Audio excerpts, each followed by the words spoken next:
Bonjour, je vais parler du 16e épisode de Supergirl.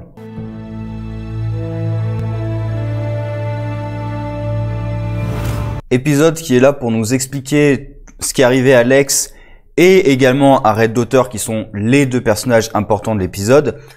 Depuis en fait Lex, depuis le début de la série, puisque c'était il y a 3 ans, donc depuis le début de la série quasiment, c'est depuis son arrestation.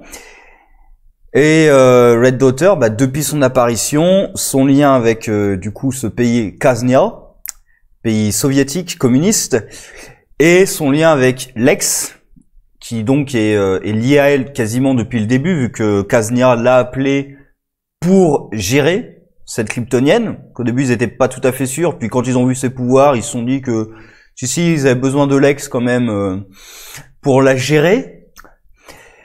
Alors globalement, épisode plutôt plaisant, surtout que ça tranche avec l'habitude, puisque là on était dans l'arc de Agent Liberty et compagnie, donc là on tranche complètement avec l'habitude.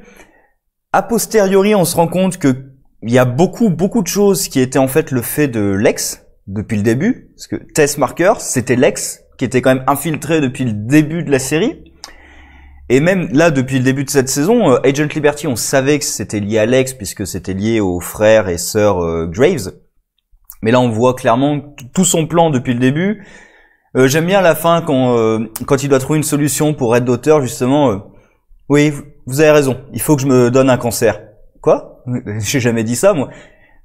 Ce Lex, voilà, j'aime plutôt cette version du Lex. Alors qui est maléfique, clairement on voit dès le début qu'il massacre tout le monde au procès, donc clairement il est maléfique, mais il a ce côté quand même un peu délirant, théâtral des Silver Age, Golden Age, par exemple quand il passe dans le couloir et qui joue ses échecs là. Voilà, il y a ce côté un petit peu délirant des vieux comics. Je trouve que ça lie plutôt bien, ça fait un personnage plutôt sympathique à suivre. Il y a quand même quelques zones d'ombre, par exemple sur sa relation avec Red Daughter, puisqu'à la fin quand même il risque sa vie en se donnant un cancer pour la protéger, et ses altercations avec elle, parce que clairement il essaie de la manipuler, mais par exemple il lui envoie des livres de philo, donc parce que pareil, s'il veut la manipuler, essayer de l'instruire, c'est pas forcément une bonne chose. Donc ils ont une relation quand même, parce qu'il parle de sa sœur et tout, donc ils ont une relation assez particulière. Je sais pas précisément quel sera le but de Lex, puisque un de ses objectifs, il disait, c'était en gros, la Kaznia attaque les USA, et du coup j'interviens pour les protéger. Donc est-ce que son but, ça serait de vaincre Red Daughter, de la faire attaquer les États-Unis et de la vaincre, ou alors de la faire attaquer peut-être sous l'apparence de Supergirl et de tuer la vraie Supergirl? C'est pas clair exactement ce qu'il veut ou quel est son attachement à Red Daughter, parce qu'on voit quand même que c'est un sociopathe. Clairement, il sourcille pas une seule seconde pour tuer les gens. Par exemple, le gamin, voilà, donc c'est un sociopathe. Mais est-ce que vraiment il a développé de l'attachement pour Red Daughter ou pas du tout? C'est là où j'ai un petit doute. Sinon, Red Daughter aussi, c'est plutôt sympa. Moi, mon problème, j'aime bien l'épisode, mon problème, ça va plutôt être ils auraient pu faire ça, pourquoi ils l'ont pas fait? Par exemple, Red Daughter, le vrai problème que j'ai, c'est pourquoi est-ce que vraiment ils lui ont pas mis l'idéologie communiste? Ils y vont pas à fond. C'est-à-dire qu'à la fin, sa raison de se battre, c'est pas un différent idéologique. La raison de se battre, c'est je veux me venger parce que les USA ont tué un gamin. C'est ça sa raison de se venger. Sa raison de se battre, c'est de se venger. Ce qui est un peu con, parce que justement, on aurait pu faire 2 idéologies qui se confrontent. Puisque la série fait de la politique en plus là avec les immigrés et tout, on aurait pu faire vraiment 2 idéologies, 2 visions du monde qui s'opposent, sans qu'aucun des 2 personnages soit maléfique. Parce que ça, j'aime plutôt le fait que Red Daughter soit pas maléfique. Voilà, c'est pas, elle est Red Daughter. C'est une certaine idéologie, une certaine vision du monde, mais c'est pas forcément maléfique. Ça peut l'être, mais ça l'est pas forcément. Mais là, voilà, dès qu'elle arrive aux États-Unis, tout de suite, c'est non, mais finalement, c'est bien les États-Unis. En plus, il l'envoie dans un truc plein de milliardaires, vendeurs d'armes et tout. Et non, mais finalement, oui, il y a des trucs un peu problématiques, mais finalement, on pourrait peut-être s'entendre. Voilà, c'est un peu dommage. Je trouve que ils ont gâché un petit truc. Parce que là, on la voit arriver, la fin, c'est qu'elle va découvrir que le gamin, déjà, l'attaque. Est-ce qu'elle va découvrir qu'il est vivant? Je sais pas, mais elle va découvrir que l'attaque c'était faux. Et pour le gamin, par exemple, ça aussi c'est dommage, ils osent pas. C'est déjà la scène où elle découvre la maison détruite. Déjà, tu te dis, il y a pas le corps du gosse, ils osent pas aller jusque là, alors que, en plus, avec ses pouvoirs, elle devrait voir qu'il y a pas de corps. Moi, quand j'ai pas vu de corps, je me suis dit, oui, c'est qu'ils osent pas montrer un gamin qui s'est fait tuer. Et ensuite, ils osent même pas le tuer du tout, en fait. Il est vivant, le gamin. Ils osent même pas y aller à fond. Et du coup, s'il est pas mort, comment est-ce que Red Daughter s'en est pas rendu compte? Avec ses pouvoirs. Alors, peut-être, oui, c'est le côté, elle a du mal à les maîtriser et tout, mais même sans pouvoir, tu trouves pas de corps là-dedans, tu dis, attends, tu trouves un morceau de ballon, mais tu trouves pas le corps. Le corps un corps humain, c'est plus fragile qu'un bout de ballon? Sérieusement? Donc, après ça, voilà, c'est le problème ils osent pas aller à fond dans la violence, même avec les mouvements anti-aliens, là. Ils osaient pas y aller. C'est un peu con, du coup, de faire ce genre d'histoire si t'oses pas. Sinon, oui, il y a l'armure de Lex, à laquelle je pensais, là, qui, dès le début, il l'utilise. Honnêtement, je ne me souviens pas d'une adaptation live de Lex où ils utilisent son armure.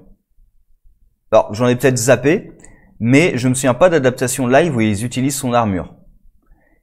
Alors, par contre, petite question, où est-ce qu'elle est, son armure? Parce qu'à la fin, là, sur le bateau, là, il y a l'armure en mode Iron Man qui se déplie complètement. Mais même Iron Man, l'armure, elle vient de quelque part dans les films. Hein. Même sa nano-armure, là, maintenant, elle vient de quelque part. Hein. Là, le truc, il se referme dans son dos et il n'y a plus rien. Elle vient d'où, ton armure, en fait? Mais bon, voilà, ils ont mis l'armure à Lex, qui veut dire qu'il va pouvoir se battre. Enfin, d'ailleurs, il se bat dès le début. Alors, il a des pouvoirs. Est-ce que Jimmy aura des pouvoirs? Et est-ce que ces pouvoirs ont duré? Est-ce qu'il les a encore? Puisqu'il a transféré une partie de son sang à Red Daughter pour qu'elle survive. Ce qui d'ailleurs veut dire que tout cet arc, enfin tout l'épisode précédent, c'était pas Lex qui cherchait à survivre, c'est Lex qui cherchait à ramener à la vie, enfin à ranimer Red Daughter. Donc c'était pas pour lui c'est pour son objectif, mais c'était pas lui qui était en danger. Et il s'est mis en danger. Alors évidemment il y a le côté tout est calculé, donc finalement je suis pas vraiment en danger, mais il s'est quand même mis en danger pour sauver Red Daughter. Donc c'est la relation entre les deux, c'est assez intéressant. Je sais pas exactement sur quel pied danser en fait avec Lex. Et ça, je trouve ça plutôt sympa. Le fait de pas savoir exactement si vraiment il a développé quelque chose avec elle, mais il est prêt à la sacrifier sans aucun problème, ou si vraiment depuis le début en fait c'est du théâtre et il a vraiment aucun sentiment pour elle, aucun attachement pour elle.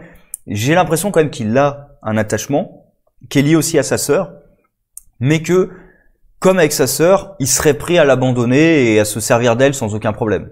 Je pense que c'est plutôt ça, ce personnage, de toute manière. Voilà, donc plutôt sympa. Maintenant, on est dans l'arc Red Daughter, donc on va attendre de voir ce que ça donne. Est-ce qu'ils vont faire vraiment une confrontation directe entre les deux? Est-ce que ça sera plus subtil? Parce que Lex arrête pas d'essayer de lui faire apprendre l'anglais, de lui dire de parler en anglais. Ça aussi, c'est justifié d'ailleurs. Parce que première question, c'est pourquoi tu parles en anglais en fait alors que tout le monde, vous parlez tous les deux la langue. Et là, la raison est donnée, c'est qu'en effet, il veut l'utiliser aux États-Unis. Donc il faut qu'elle parle anglais et qu'elle réussisse un peu à cacher son accent. Par contre, déçu par le costume Red Daughter, clairement. C'est pourquoi ils n'ont pas utilisé le costume Red Son avec le marteau et la faucille. Là, il y a un marteau dans un rond. Et pourquoi ils n'ont pas utilisé le costume Red Son où il y a le marteau et la faucille? C'est tout con, hein, mais voilà, pourquoi est-ce qu'ils n'ont pas fait ça?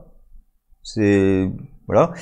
Red Daughter d'ailleurs, il donne le nom à la fin. Red Daughter dans les comics, et Red Son, qui est une version de Superman communiste, élevé par une famille communiste en plein URSS. Et Red Daughter, en fait, c'est un arc qui a vraiment rien à voir. C'est l'arc où Supergirl devient une Red Lantern, puisque les Red Lantern, donc, c'est ceux qui canalisent leur rage. Ce qui d'ailleurs montre clairement la différence entre Kara dans les comics et Kara dans la série. Hein. Supergirl, elle obtient une Red Lantern. Donc c'est parce qu'elle est reconnue pour sa colère intérieure. Ce qui n'est pas tout à fait le personnage qu'on a dans la série quand même. Et il y a aussi une version de Superman nazi qui a eu lieu, c'était dans Multiversity où il y avait une version de Superman élevée par Hitler carrément.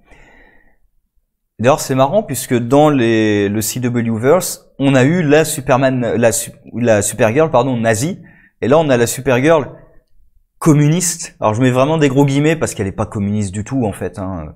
La seule raison de se battre, c'est pas contre l'impérialisme américain directement en fait.